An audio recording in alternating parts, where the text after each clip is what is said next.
Bonjour et bienvenue sur le podcast One Thing in a French Day.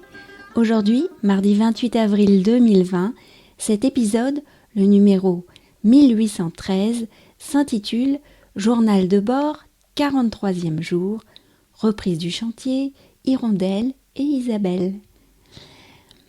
Depuis 1 mois et demi maintenant, le podcast One Thing in a French Day est devenu le journal de bord de notre confinement.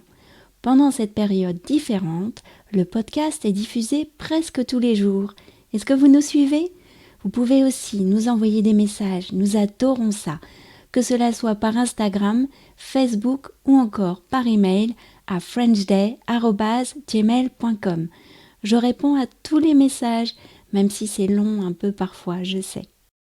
Pour soutenir le podcast, vous pouvez également vous abonner à la newsletter pour recevoir le texte du podcast. Toutes les informations sont sur onethinginafrenchday.com. Je m'appelle Laetitia, je suis française, j'habite près de Paris et je vous raconte au travers de ce podcast un petit bout de ma journée. Journal de bord, 43e jour, reprise du chantier, Hirondelle et Isabelle. Hier matin, nous avons eu une petite surprise. « Oh maman, regarde !» a dit Lisa qui se tenait devant la fenêtre. « Il y a des chantiers-man. »« Des quoi ?»« Des chantiers-man. »« Ah, des ouvriers !» Effectivement, quelques hommes en bottes, portant des casques et des vestes orange fluo, avaient l'air de tenir une sorte de réunion. Je n'y ai pas vraiment prêté attention, j'étais en plein dans la réalisation de popovers au levain. J'avais écourté ma nuit d'une demi-heure pour les faire. Un peu plus tard, lorsque je me suis assise pour travailler, j'ai réalisé qu'il y avait du bruit. Oh, les pelles mécaniques étaient en route. Le chantier en bas de chez nous a repris. Les bruits sont gênants maintenant que nous sommes habitués au silence. Il va y avoir de la poussière, mais ça bouge, la vie reprend. J'étais à la fenêtre en train de filmer les pelles mécaniques en action quand j'ai entendu le cri caractéristique des martinets. Ils sont de retour! Je vais noter la date dans mon agenda, comme chaque année.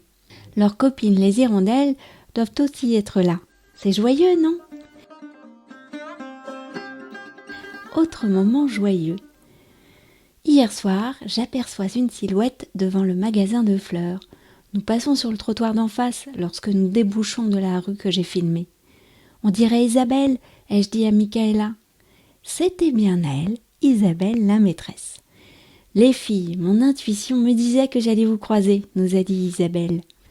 Nous avons discuté des derniers livres que nous avions lus, échangé des nouvelles, et Isabelle nous a conseillé la série Dérapage sur Arte, tirée d'un livre de Pierre Lemaitre, avec Éric Cantona, le footballeur devenu acteur.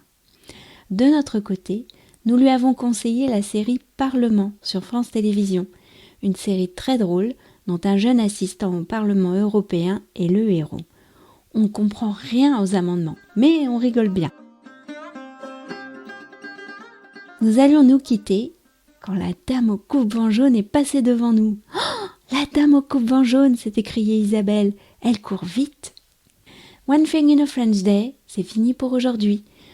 Vous pourrez retrouver le début du texte de ce podcast ou vous abonner à la newsletter sur onethinginafrenchday.com. Nous sommes mardi, je vous retrouve demain les amis. Au revoir.